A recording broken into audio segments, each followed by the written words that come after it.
Hear ye, dear listeners.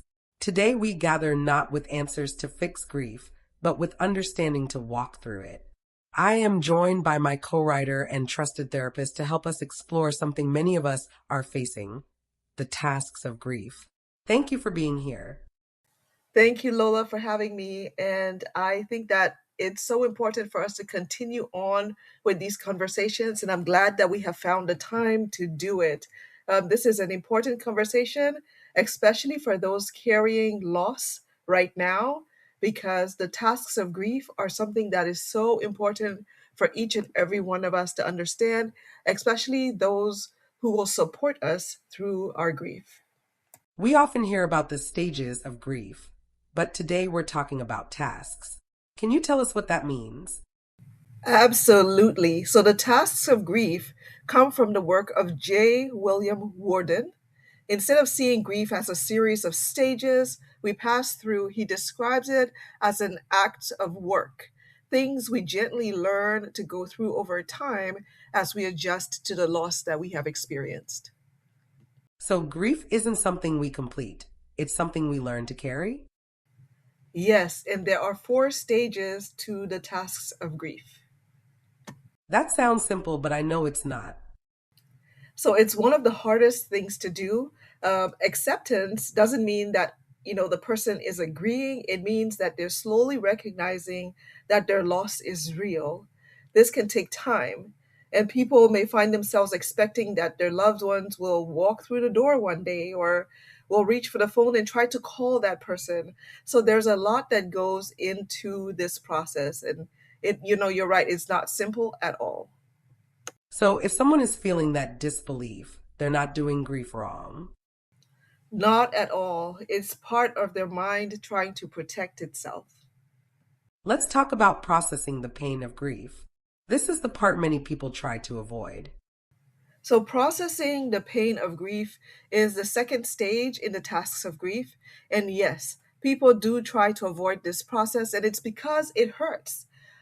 Grief can bring on sadness, anger, guilt, confusion, even moments of relief sometimes for some people. But all of these feelings are valid, and avoiding them can actually delay the healing process. But again, our mind is always trying to protect us from suffering. So feeling deeply is part of healing. Yes, it is. So, pain is not the enemy in this case. It is evidence that you once loved and you were loved once. Adjusting to a world without them. This one feels especially heavy. It most certainly is. So, this is the third task of grief. This task is about learning how to live in a world that has changed. It might mean taking on a new role, adjusting to routines, or redefining your whole identity. So it's not just emotional, it's practical too. Very much so, and it's okay to feel overwhelmed during this stage of grief. So, one of the things that you have to keep in mind is that somebody who has lost a loved one, when we talk about taking on new roles and making adjustments, maybe that person was a person that made coffee every morning, and when you woke up, the coffee was already made. Maybe it was your spouse that got the children ready for school, and when you got up, all you had to do was get them all in the car and drive them there, or they were the ones that did homework with the person. They were the ones who knew when all the birthdays were. This might be a sibling that brought the whole family together after the matriarch already passed away. All of these things, now you have to take on a new role, even take on a new identity sometimes. If you've lost both parents, then you now need to take up the identity of a child living in this world without both of your parents. So there's so many different changes and things that need to happen in order for us to process the grief. And this third task of grief to me sounds like actually the hardest ones, because changing our roles and our identities and the way that we function is a very delicate, difficult, and can be a very hurtful process. The fourth task of grief is finding an enduring connection while moving forward. This one sounds hopeful. So it is. So this task is about maintaining a connection with the person who has passed while still allowing yourself to live.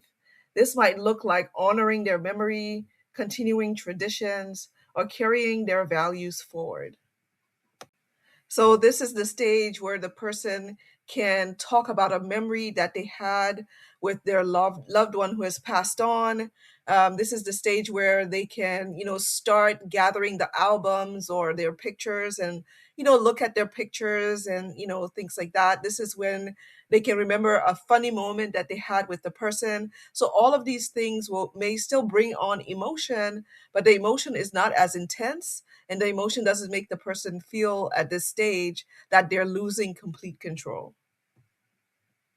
So moving forward doesn't mean leaving them behind. It never does. And love doesn't end, it always transforms itself. For our listeners who are walking through grief right now, what would you want them to remember? So, grief has no timeline. There is no right way to grieve, and you don't have to do it alone. Dear listeners, if today's conversation stirred something in your heart, we invite you to sit with it gently. Talk to someone you trust. Reach out. Leave your questions in the comments. Our therapist will be here to walk alongside you.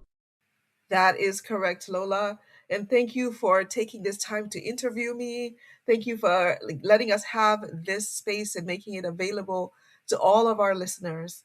So, one thing I'd leave with you is hold space for one another. Speak love freely and remember, healing takes time, but you are not alone. So I am both a therapist and I am a coach. And so if you would like for me to walk alongside you, please send a text message to 832-478-2094. I look forward to hearing from all of you. And like Lola has already said, leave a comment, like, subscribe, and I will be responding to all of the comments that I see coming across our page, no matter what time you're listening to this. Thank you guys so much for listening, and we will talk to you all soon.